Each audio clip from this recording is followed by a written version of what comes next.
Hey class, so we're going to be working in layers for this particular tutorial. So we want to make sure that we have our layers palette open. And to start off, we're going to be making a new layer on top of the base layer that we have here.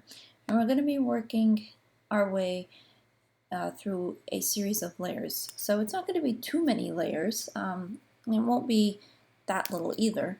But don't be intimidated. I'll also teach you ways of how you can name your layers, organize them. Um, so it's also a good way to teach you process. So we're going to start off with the first layer right here. I'm going to take the lasso tool and I would like to start drawing my landscape. So I'm going to do something that looks almost like a valley, mountains and valleys, and let's see where this goes. So I already made a mistake. I didn't like what I had here and I didn't like what I had here, so I'm just going to go Command Z and start over. So I'm going to go, so I'm doing something really simple and organic. I'm not really going by any observation. I'm just going with the flow of what a landscape, in my opinion, with valleys and mountains might look like. Okay, so I've closed my selection, and now I want to use the paint bucket tool to make my color selection. So I double click on this color. Might want to go a little bit darker, just because I am foreshadowing the foreground here, so the closest area to the viewer.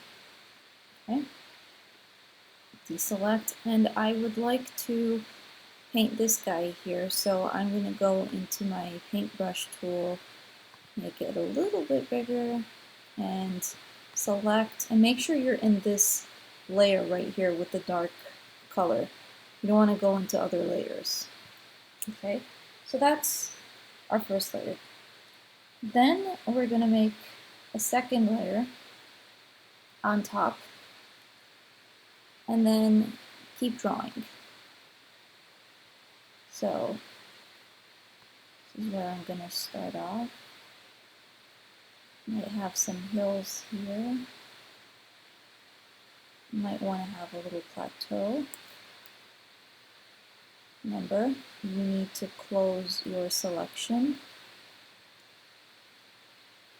like so.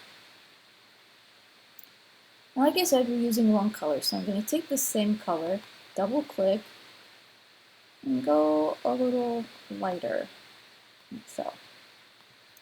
Okay, and using the the paint bucket tool and selecting. So now what I want to do is I want to make sure that my layer goes underneath the darker layer. So as you can see, we're starting to build our landscape. So going from the darkest area to the lightest, the further out we go. So here we are, the closest area to the viewer, which will be the darkest, and the farther we get, we will go to the farthest part of the area of the viewer, which will be the lightest. Okay, so I'm going to do this step a few times until I get to a desired look and feel. Might want to do some mountain ranges here. Might want to close it off, and then maybe do some more here.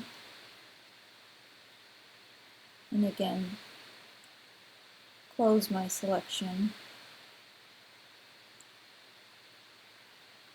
I'm going to double click.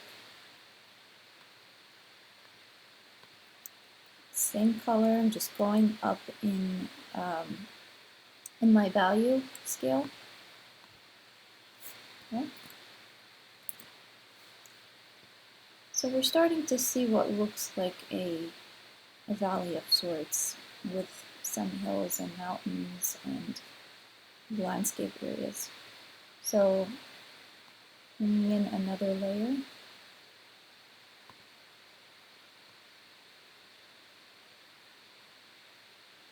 Like so.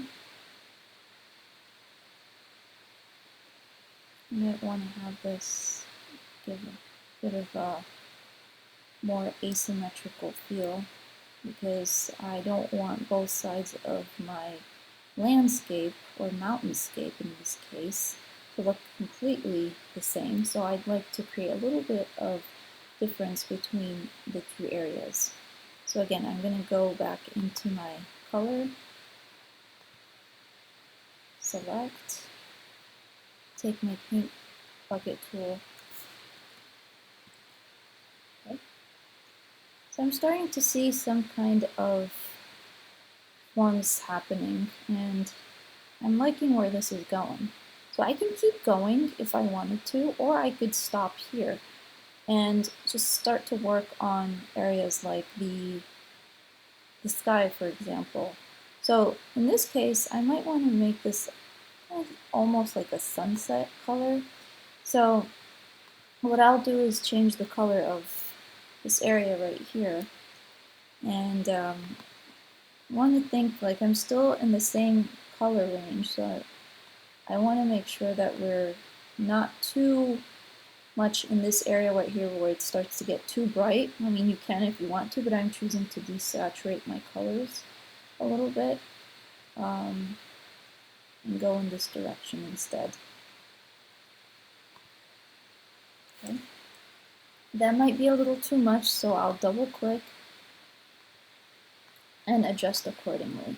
And you just want to experiment and see. That might be a better shade because my colors are already kind of muted and have like a grayish tone to them. They're not very bright colors, so they have a little bit of desaturation in them. And something that's very helpful is to name your layers. So I would call this sky, and I'm doing so just by double clicking the layer and naming it. So I'll say mountain 1, and I'll do a copy, paste, and 2.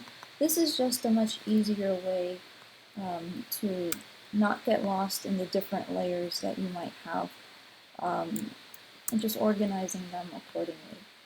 Alright, so once I have that set and I'm happy where this is going, I might want to move further along and do more mountain ranges, or I might want to stop. So I'll think about it, and by the next video you'll see if I've actually gone through a few more layers or I've chosen to stick to this. But I will let you guys follow along, and again, it's just a very simple tools, a series of tools. We're using the lasso tool and the paint bucket tool. And that's pretty much it, and we're just making sure our layers are organized. So I'll see you in the next video.